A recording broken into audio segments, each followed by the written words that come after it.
If you have OSDD, DID, or complex PTSD, you've almost certainly experienced decompensation, although you might not be familiar with that name.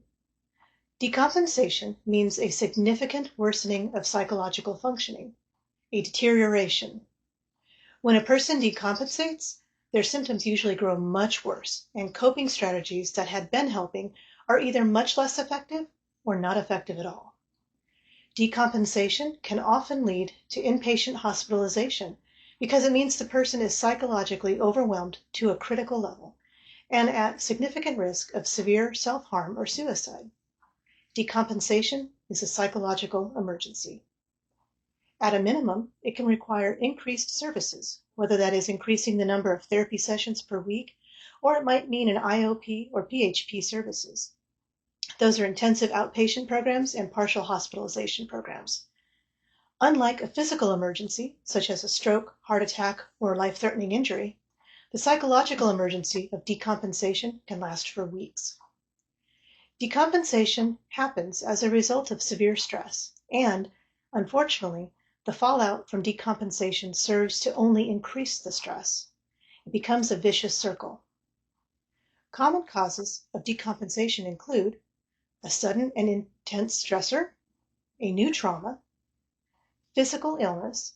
The more severe the illness, the more stress and the more likely decompensation becomes.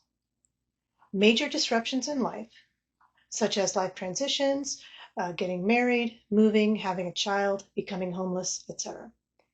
And re-traumatization by traumatic memories. With DID, decompensation can look like a loss of control over fronting. Maybe your system was pretty stable in who fronted, but switching was controlled and intentional.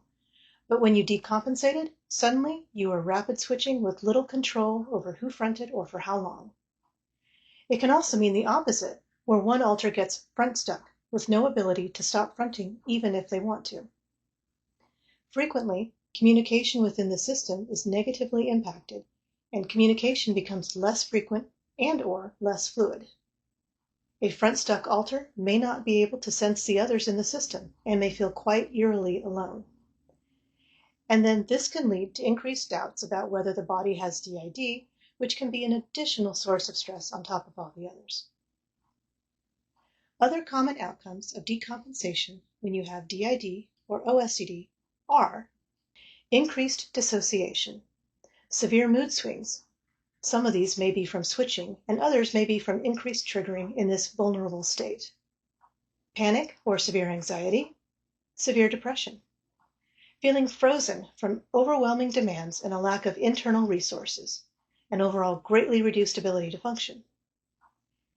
Increased amnesia and time loss, increased urges to self-harm, increased thoughts of suicide, and inability or reduced ability to handle ADLs, activities of daily living, such as eating, sleeping, and showering. Next week, I'll talk about what you can do during times of decompensation.